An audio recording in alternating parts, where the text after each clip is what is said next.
मध्य पूर्व में स्थिति अचानक बदल गई है। इस समय कतर और संयुक्त अरब अमीरात ने संयुक्त राज्य अमेरिका से अलग होकर खुद के स्तर पर ईरान के सामने अपनी शर्तें रख दी हैं और डोनाल्ड ट्रंप की तेहरान के साथ हुई डील को पूरी तरह नजरअंदाज कर दिया है। कतर अपनी अलग राह पर है और अब साफ है कि दोहा इस क्षेत्र का अहम खिलाड़ी बन रहा है, जिसने शायद अमेरिका को ईरान के खिलाफ युद्ध में घसीटने में भूमिका निभाई है। इस एपिसोड में मैं ऐसा बयान क्यों दे रहा हूं, इस पर चर्चा करेंगे। हालांकि तुरंत मान लेना चाहिए कि कतर की ये स्थिति इजराइल के लिए बहुत फायदेमंद हो सकती है। इसी समय अमीरात अमेरिका से मांग कर रहे हैं कि वे ईरान से हुए सभी नुकसान के लिए वित्तीय मुआवजा वसूलें। कहते ईरान को हमलों के लिए पड़ोसियों को भुगतान करना चाहिए, ना कि दुनिया को उसके पुनर्निर्माण के लिए $300 अरब का निवेश फंड बनाना चाहिए। लेकिन खेल और भी दिलचस्प हो रहा है, क्योंकि तुर्की भी अपनी जगह बनाना चाहता है। डोनाल्ड ट्रंप ने घोषणा की कि अमेरिका आखिरकार अंकारा को F-35 लड़ाकू विमानों के इंजन बेचने की मंजूरी देगा, जो संयुक्त राज्य अमेरिका ने कई वर्षों से नहीं किया था। आज मेहमान अमेरिकी सचिव मार्को रूबियो फारस की खाड़ी की राजशाहियों को यह समझा रहे थे कि अमेरिका ने ईरान के खिलाफ युद्ध में जीत हासिल की है और खास तौर पर यह सब कुछ अब भी अमेरिका द्वारा गारंटी शुदा है। अंत में अमेरिका और फारस की खाड़ी के देशों ने आज अरब देशों के सहयोग परिषद की बैठक के बाद एक संयुक्त बयान जारी किया और उसमें कहा गया है कि अरब देश ईरान से वही मांग कर रहे हैं जो इजराइल कर रहा है। ये केवल परमाणु नहीं, मिसाइल कार्यक्रम खत्म करने, पूरी तरह निरस्त्रीकरण और तेहरान द्वारा क्षेत्र में अपनी सभी प्रॉक्सी ताकतों जैसे हिजबुल्लाह की फंडिंग रोकने की मांग है। और अब इजराइल कह रहा है कि ऐसे हालात में वो अपने सैनिकों को लेबनान से बाहर निकालने के लिए तैयार है। और साथ ही अरब देशों ने अमेरिका से यह भी मांग की कि वो ईरान से उनकी सभी शर्तों का पालन करवाए, वरना वे ईरान के लिए उस $300 अरब के निवेश फंड के लिए पैसे नहीं देंगे, जिसका वादा डोनाल्ड ट्रंप ने ईरान के साथ अपने समझौता ज्ञापन में किया था। लेकिन और भी बातें हैं। एक और समस्या है जिसे डोनाल्ड ट्रंप के लिए हल करना बहुत मुश्किल होगा। सवाल यह है कि पिछले 40 सालों में ईरान पर लगाए गए सभी प्रतिबंधों को कैसे हटाया जाए, और विशेषज्ञों का मानना है कि यह प्रक्रिया के लिहाज से बेहद मुश्किल होगा। मेरा नाम अलेक्सी पेचिए है। आज कैलेंडर पर 25 जून है। आइए मिलकर इस समय पश्चिम एशिया की स्थिति का जायजा लेते हैं। लेकिन इससे पहले कि हम शुरू करें, आपसे अनुरोध है कि चैनल को सब्सक्राइब करें, लाइक करें और इस एपिसोड के नीचे कोई भी अपनी टिप्पणी लिखें। तो आज अमेरिकी विदेश मंत्री मार्को रूबियो ने पर्शियन गल्फ देशों के राजाओं को यह समझाने की कोशिश की कि अमेरिका की डील वीडियो के साथ सभी के लिए फायदेमंद है, लेकिन मुलाकात इससे सभी लोग सहमत नहीं हैं। सबसे पहले कतर और संयुक्त अरब अमीरात सहमत नहीं हैं। मार्को रूबियो ने अबू धाबी में अमीरात के नेतृत्व से मुलाकात की थी। बातचीत में अमेरिकी विदेश मंत्री ने कहा कि अमेरिका अरब देश की सुरक्षा बनाए रखने का इरादा रखता है, जो मध्य पूर्व युद्ध के बाद ईरानी हमलों से सबसे ज्यादा प्रभावित है। एजेंडा में हार्मुज जलडबरू मध्य से सुरक्षित पारगमन सुनिश्चित करने के प्रयास भी शामिल थे। और इसके बाद मार्को रूबियो कुवैत और बहरीन गए, जिन्होंने भी ईरानी मिसाइलों और ड्रोन के हमलों का सामना किया। अमेरिकी विदेश विभाग के अनुसार मध्य पूर्व यात्रा का मकसद भी यही था कि मार्को ने ईरानी मिसाइल और ड्रोन हमलों का सामना किया। मित्र देशों को 17 जून को ईरान के साथ हुए समझौते के लाभों के बारे में जानकारी देना। हालांकि मार्को रूबियो का मिशन काफी कठिन साबित हुआ और उन्हें अपने सहयोगियों के सामने बार बार सफाई देनी पड़ी। रूबियो को अबू धाबी में यह सामना करना पड़ा कि वहां उन्हें डोनाल्ड ट्रंप की डील पर आपत्तियां गिनाई जाने लगी। संयुक्त अरब अमीरात ने विदेश मंत्री के साथ बातचीत के दौरान यह स्पष्ट कर दिया और उन्हें डोनाल्ड ट्रंप की डील पर आपत्तियां गिनानी शुरू कर दी। युद्ध के दौरान अमीरात को हुए अरबों डॉलर के नुकसान की भरपाई उसे करनी चाहिए। सबसे पहले इसमें नागरिक इमारतों, होटलों, हवाई अड्डों, बंदरगाहों आदि का सीधा नुकसान और विनाश शामिल है। दूसरे, ये अप्रत्यक्ष नुकसान है जो संयुक्त अरब अमीरात को हर्मुज जलडमरू मध्य के जरिए समुद्री व्यापार रुकने और अन्य कारणों से हुआ है। उदाहरण के लिए उसी दुबई में निवेश थोड़ा कम हो गया क्योंकि कुछ समय के लिए लोगों ने सोचा कि वहां हालात असुरक्षित होते जा रहे हैं। दुबई और अबू धाबी के बंदरगाह बड़े व्यापारिक केंद्र हैं जिन्हें क्षेत्रीय संघर्ष के चलते भारी नुकसान हुआ है। और अमीरात ने यह संकेत दिया है कि अगर डोनाल्ड ट्रंप सोचते हैं कि युद्ध को इतनी आसानी से खत्म किया जा सकता है, हॉर्मुज जलडमरू मध्य को खोलकर और इसे जीत घोषित करके, तो वो बहुत बड़ी गलती कर रहे हैं। अबू धाबी में पूरी जंग में सिर्फ नुकसान गिने जा रहे थे और अब अमीरात सिर्फ ईरान को सजा देने की मांग नहीं कर रहे हैं, बल्कि वे उससे अपने सारे नुकसान की भरपाई भी मांग रहे हैं जो उन्हें उठाने पड़े हैं। और अमीरात कहते हैं, हमें समझ नहीं आ रहा है ये कैसी शांति समझौता है जिसमें ईरान को बिल्कुल भी कोई जिम्मेदारी नहीं उठानी पड़ती, इस बात के लिए कि आपके साझेदार मतलब संयुक्त राज्य अमेरिका के साझेदारों को इतना बड़ा नुकसान उठाना पड़ा। अमीरात मांग कर रहे हैं कि ट्रंप ईरान से शांति समझौते में यह शर्त शामिल कराएं कि ईरान अपने पड़ोसियों पर हमला नहीं करेगा और अर्मुज जलडमरू मध्य से जहाजों के गुजरने में बाधा नहीं डालेगा। इस बिंदु को संयुक्त राष्ट्र सुरक्षा परिषद में सुनिश्चित करना चाहिए। अगर ईरान इस नियम का उल्लंघन करे,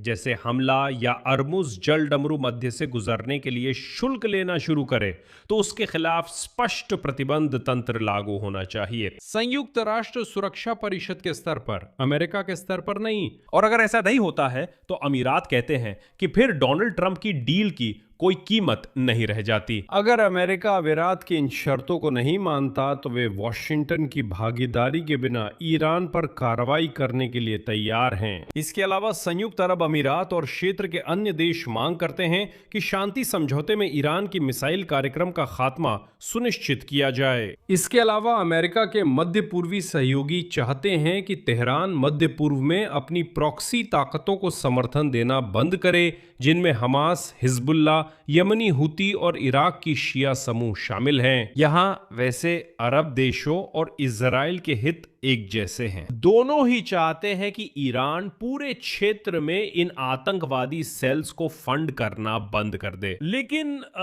यहां अरब राजशाही और इजराइल के हित इसलिए नहीं मिलते क्योंकि अरबों को इजराइल से बहुत प्यार हो गया है। नहीं, बस ये पता चला है कि युद्ध के माहौल में ईरानी इस्लामिक रेवोल्यूशनरी गार्ड्स कॉर्प्स ने इराक में विशेष अंडरग्राउंड सेल्स बनाई है ताकि अरब देशों पर हमले किए जा सके। और ये अरेबियन सबटाइटल्स डिमात और ज़ौक से मांग कर रहे हैं कि वो ये सुनिश्चित करे कि ईरान ऐसा ना करे, वरना वे कहते हैं देखो हम उन्हें अभी इन्वेस्टमेंट फंड देंगे और वे ये पैसे अपनी अर्थव्यवस्था को सुधारने में नहीं बल्कि अपने हथियारों पर खर्च करेंगे। साथ ही ये पैसे उन गुप्त सेल्स की फंडिंग में भी जाएंगे जो बाद में अरेबियन राजशाहियों और इजराइल दोनों पर हमला करेंगे। यह भी बताया गया है कि कुछ अरब नेता उस मेमोरेंडम के बिंदु को लेकर चिंतित हैं जिसमें इसी पुनर्निर्माण और आर्थिक फंड के निर्माण की बात है, जिसकी राशि 300 अरब डॉलर है और जिसका उद्देश्य लंबे समय तक चली लड़ाइयों के बाद ईरान का पुनर्निर्माण करना है। और अब संयुक्त अरब अमीरात ने कहा जा रहा है, रुकिए सुनिए, यानी हम सब मिलकर पैसे जमा कर रहे हैं और मैं दोहराता हूं, ये पैसे खास तौर पर इसी फंड के लिए इकट्ठा किए जा रहे हैं। हम ईरान के पुनर्निर्माण के लिए पैसे इकट्ठा कर रहे हैं, पर हमारा पुनर्निर्माण कौन करेगा? हम पर भी हमले हुए हैं। मैं आपको वो दृश्य याद दिला दूं,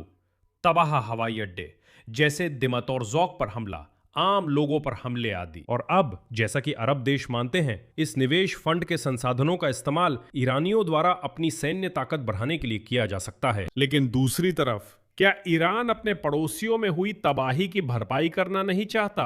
समझदार तो खुद के लिए मुआवजा मांगता है, लेकिन खुद किसी चीज की जिम्मेदारी लेना नहीं चाहता। आखिरकार आज बहरीन की राजधानी मनामा में राज्यों की परिषद की बैठक हुई, जहां मार्क रूबियो ने क्षेत्र के प्रमुख देशों को यह विश्वास दिलाया कि ट्रंप की डील उनके लिए भी फायदेमंद है।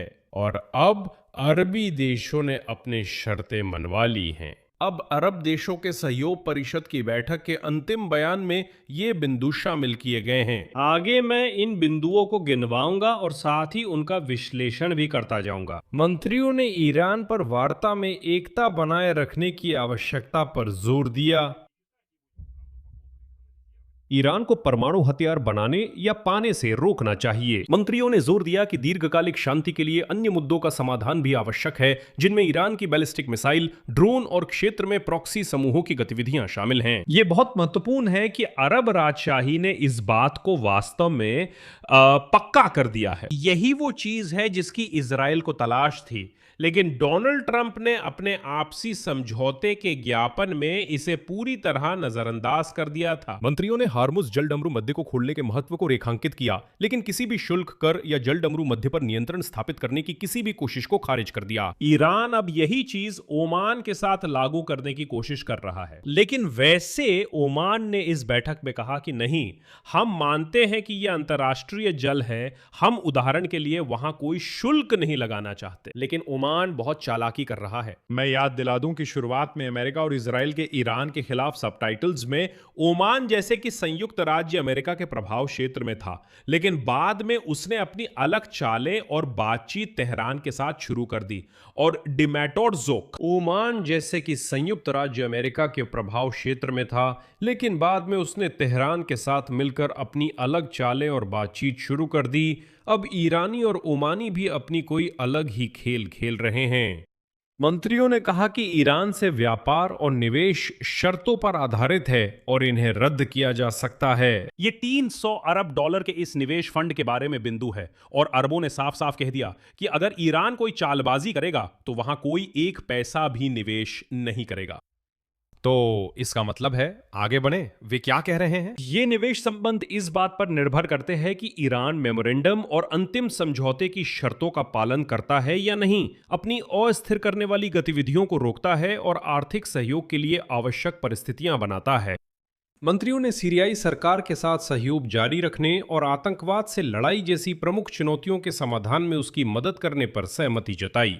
मूलभूत सेवाओं की बहाली, निवेश माहौल में सुधार और शरणार्थियों तथा आंतरिक रूप से विस्थापित लोगों की स्वैच्छिक वापसी के लिए परिस्थितियां बनाना।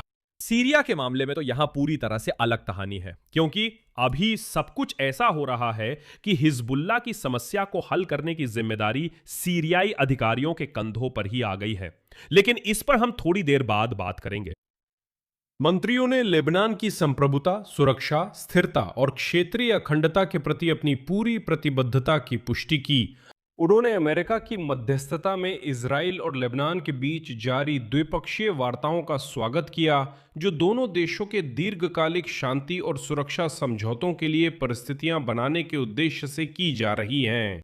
मंत्रियों ने लेबनान में सभी प्रॉक्सी समूहों, विशेष रूप से हिजबुल्लाह के पूर्ण निरस्त्रीकरण और बल प्रयोग पर लेबनानी राज्य के एकाधिकार की पुनर्स्थापना का आह्वान किया।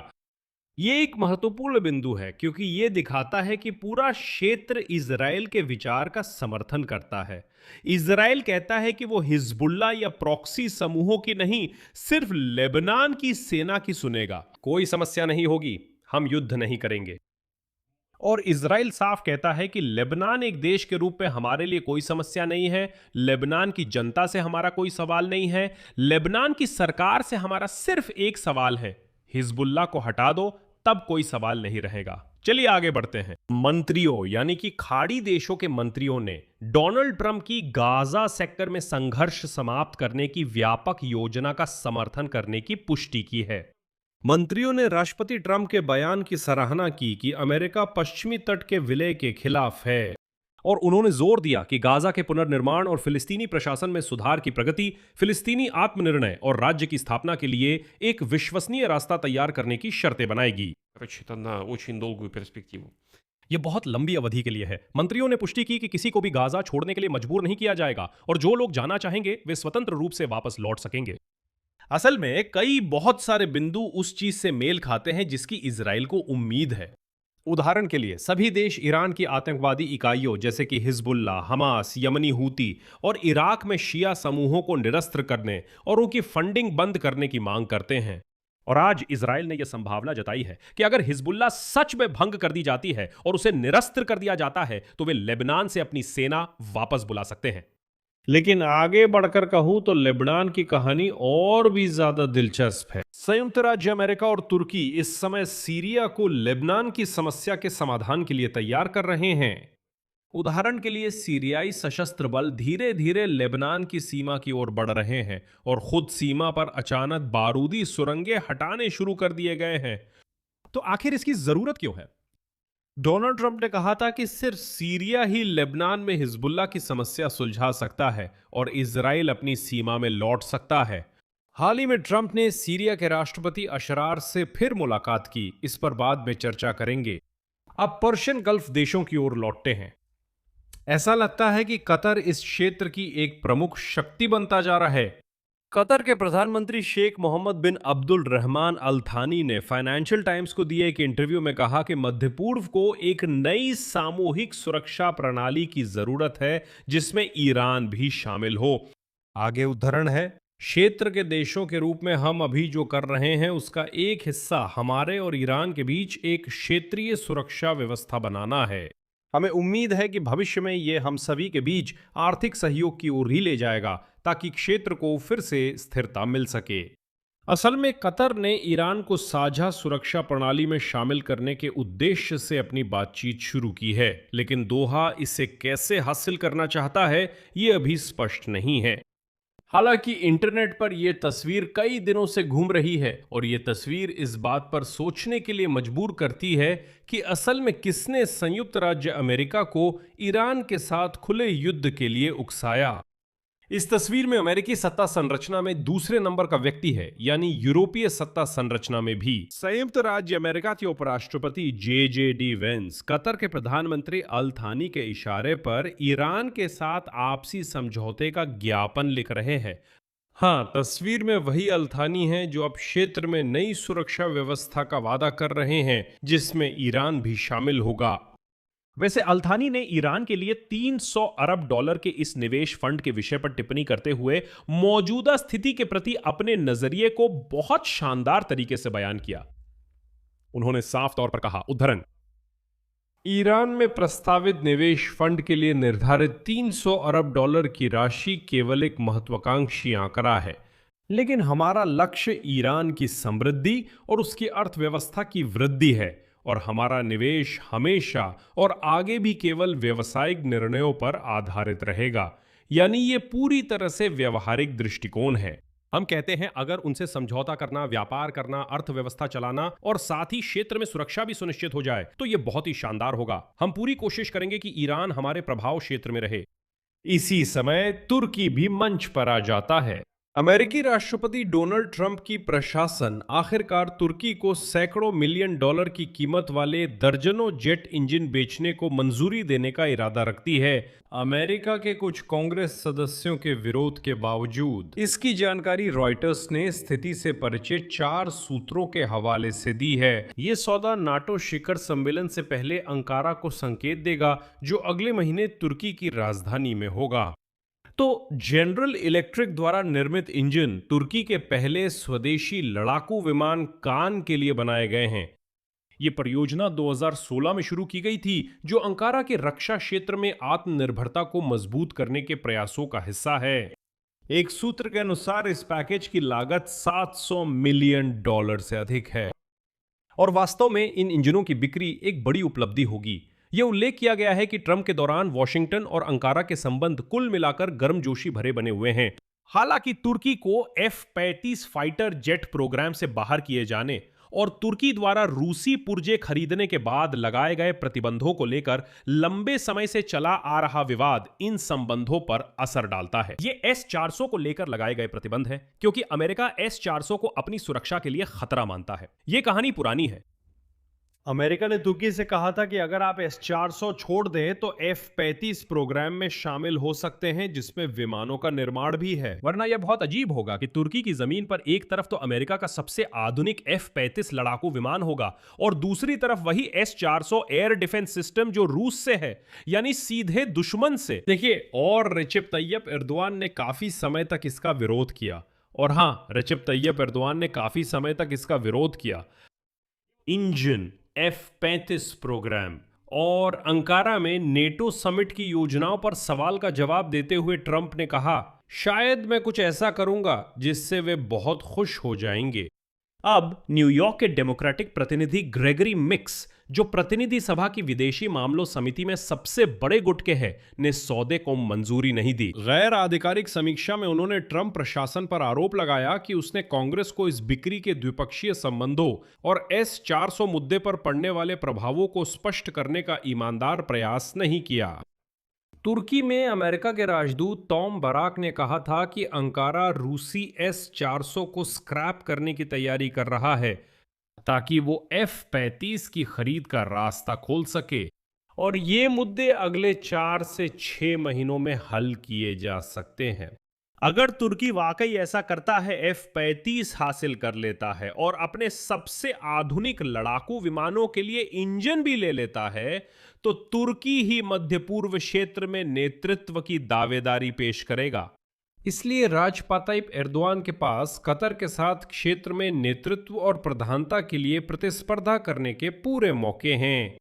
एपिसोड के अंत में मैं एक जरूरी बात पर ध्यान दिलाना चाहता हूं जो ईरान पर प्रतिबंध नीति से जुड़ी है। उदाहरण के लिए अभी कई विशेषज्ञ कह रहे हैं कि ईरान के खिलाफ इन प्रतिबंधों के जटिल जाल को सुलझाना बहुत ही मुश्किल होगा।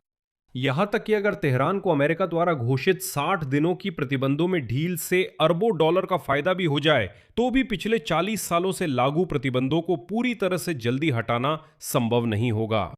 इन प्रतिबंधों से बहुत सारे कानूनी, राजनीतिक और व्यावसायिक पहलू जुड़े हुए हैं, और मुख्य सवाल यह है कि क्या अमेरिका और ईरान के बीच हुआ रूपरेखा समझौता प्रतिबंधों को हटाने की जटिलता को देखते हुए स्थायी आर्थिक प्रभाव देगा, जिसमें अमेरिकी कानून, संयुक्त राष्ट्र सुरक्षा परिषद के स्तर पर अंतर्राष्ट्रीय उपाय और निजी क्षेत्र के लिए जोखिम शामिल है। मैं बस इतना कहना चाहूंगा कि 1969 से जब तेहरान में इस्लामी शासन स्थापित हुआ, संयुक्त राष्ट्र, संयुक्त राज्य अमेरिका और यूरोपीय संघ ने व्यापार प्रतिबंध लगाए, ईरानी खातों को फ्रीज किया और अन्य प्रतिबंधात्मक उपाय अपनाए ताकि तेहरान अपनी परमाणु कार्यक्रम, मानवाधिकारों के उल्लंघन और क्षेत्रीय सशस्त्र समूहों का समर्थन बंद कर दे, जिनमें हमास, हिजबुल्ला, यमनी हूती और इराक के शिया शामिल हैं।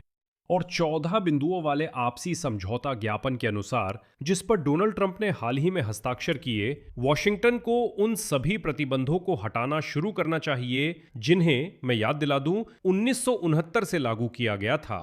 अब डोनाल्ड ट्रंप के पास 60 दिन है, यानी 21 अगस्त तक इन प्रतिबंधों को हटाने के लिए, वरना पूर्ण शांति समझौता नहीं होगा। और अगर बाकी बचे प्रतिबंधों को हटा भी दिया जाता है, तो भी इसका मतलब होगा कि अमेरिका के मध्य पूर्व नीति में एक बड़ा बदलाव आ गया है, जो लंबे समय से ईरान के प्रभाव को रोकने और आयतुल्ला शासन को आर्थिक रूप से कमजोर करने पर केंद्रित थी। ये प्रक्रिया बहुत जटिल होगी, क्योंकि कुछ प्रतिबंधों को हटाने के लिए कार्यकारी सत्ता का निर्णय जरूरी होगा।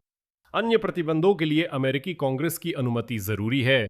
साथ ही संयुक्त राष्ट्र और प्रतिबंध लगाने वाले देशों से करीबी समन्वय जरूरी होगा। उदाहरण के लिए, यूरोपीय संघ पहले ही कह रहा है, अयतुल्ला सुनो, तुमने हमें बहुत बुरी तरह से नाराज किया है, तुमने हमारा अपमान किया है। तो हमारे पास अलग अलग प्रतिबंध है जो हमने ईरान के खिलाफ लगाए थे। हम देखेंगे और सोचेंगे कि क्या हम उन्हें हटाने के लिए तैयार है या नहीं। तुमने तो कमाल कर दिया, तुमने ईरान से प्रतिबंध हटाने का वादा किया, लेकिन क्या हम सच में हटाएंगे? ये जरूरी नहीं है। उदाहरण के लिए, क्या भविष्य में ईरान को स्विफ्ट सिस्टम से फिर से जोड़ा जाएगा? यह बड़ा सवाल है। याद दिला दूं, स्विफ्ट मुख्यालय यूरोप में है और यूरोपीय परिषद के फैसले के बिना स्विफ्ट से कोई भी दोबारा जोड़ा जाना कभी नहीं होगा। यानी जैसा कि आप समझ सकते हैं, यह प्रतिबंधों की एक उलझी हुई गांठ है। मामला सिर्फ कार्यकारी सत्ता के आदेशों तक सीमित नहीं, बल्कि वे प्रतिबंध भी शामिल हैं जिन्हें सिर्फ अमेरिका, कांग्रेस या विधायकों ने नहीं लगाया, बल्कि ये प्रतिबंध संयुक्त राष्ट्र स्तर पर, यूरोपीय संघ के स्तर पर और यहां तक कि अलग अलग कंपनियों के स्तर पर भी लगाए गए हैं। अब इन कंपनियों को समझाना होगा कि वे ईरानी बाजार में वापस आ सकती हैं या ईरान उनके साथ सहयोग कर सकता है। क्या कंपनियां इसके लिए तैयार हैं? क्या कंपनियां ईरानी बाजार में वापस आने या ईरान के साथ सहयोग करने के लिए तैयार हैं? मैं यहीं पर विराम लगाता हूं। अपनी राय और निष्कर्ष इस एपिसोड के नीचे कमेंट में लिखें, चैनल को सब्सक्राइब करें, बेल आइकन दबाएं और लाइक करना ना भूलें। अगर आप इस YouTube चैनल के काम को सपोर्ट करना चाहते हैं, तो आप वीडियो के डिस्क्रिप्शन में दिए गए लिंक और डिटेल्स के जरिए कोई भी डोनेशन कर सकते हैं। बस इतना ही। अपना ख्याल रखें। सबको अलविदा।